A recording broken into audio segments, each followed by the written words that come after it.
गीता सिर्फ ग्रंथ नहीं, यह आपके जीवन का दर्पण है।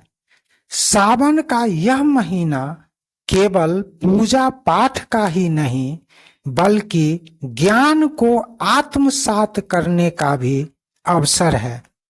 तो इस सावन गीता के अमृत को जीवन में उतारिए और चमत्कार देखिए।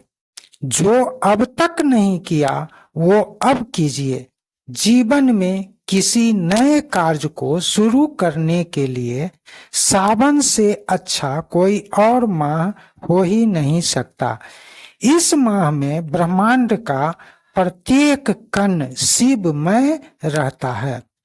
गीता सार को पूरे सावन में प्रतिदिन एक बार जरूर सुनिए। आपका जीवन स्वयं भगवान संवार देंगे। शायद आपको पता हो कि सावन के महीने में श्रीमद्भागवत गीता सार का श्रवण करने मात्र से अज्ञान रूपी अंधकार मिट जाता है। क्या सचमुच गीता का एक एक श्लोक हमारे भाग्य को बदल सकता है? आइए जानते हैं सावन में गीता श्रवण के गूढ़ और चमत्कारी प्रभाव। दोस्तों, मैं हूं एनपी सुशील और आप इस वक्त हमारे साथ हैं चैनल नागा साधना पर, जहां मैं आपका हार्दिक अभिनंदन करता हूं। आइए जानते हैं गीता और सावन का आध्यात्मिक संबंध क्या है। श्रीमद्भागवत गीता भगवान श्री कृष्ण द्वारा अर्जुन को दिया गया अमृत ज्ञान है और सावन भगवान शिव का प्रिय महीना, जब साधना का प्रभाव कई गुना बढ़ जाता है। शिव और श्री कृष्ण का गहरा संबंध है। शिव स्वयं गीता के ज्ञाता और पूजक रहे हैं। भगवान शिव को श्री कृष्ण का परम भक्त माना गया है। इसलिए सावन में जब कोई गीता का सार सुनता है तो वह शिव की कृपा और कृष्ण का ज्ञान दोनों पा जाता है। गीता सार सुनने के 7 चमत्कारी लाभ। पहला, पापों से मुक्ति और चित्त की शुद्धि। गीता सुनने से चित्त निर्मल होता है और जीवन में उजाला भरता है। दूसरा, आत्मबल और धैर्य की प्राप्ति। कर्म करो, फल की चिंता मत करो। यह ज्ञान मन को स्थिर करता है।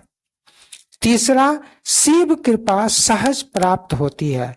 सावन में गीता सुनना शिव को पुष्प और बेल पत्र अर्पित करने जैसा फल प्रदान करता है।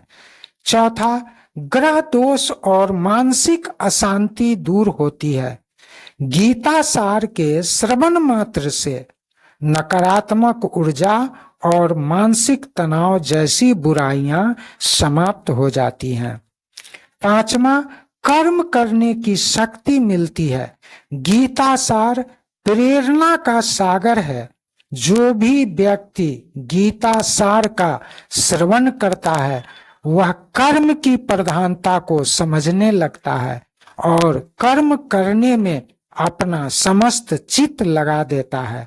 इससे उसके भटकाव की स्थिति समाप्त होती है और जीवन में स्थिरता आती है।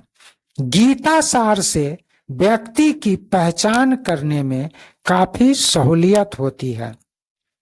छठा, मन को ध्यान पर केंद्रित करता है। सबसे पहले तो ये जानना होगा कि भटकाव क्या है। फोकस एक बिंदु पर स्थिर नहीं रहना या फोकस एक लक्ष्य पर केंद्रित नहीं रहना ही भटकाव है। जब तक फोकस एक लक्ष्य पर नहीं होगा तब तक कार्य सफल नहीं होगा। गीता सार मन को स्थिर करता है, दिमाग को शांत करता है, कार्य करने को प्रेरित करता है। इसलिए मन स्वतः ध्यान पर केंद्रित हो जाता है, भटकाव की स्थिति समाप्त हो जाती है। सातवां, समत्व योग उच्यते, अर्थात हर स्थिति में समभाव बनाए रखना ही योग है। योग का अर्थ जोड़ना होता है, तोड़ने वाला ही अयोग है।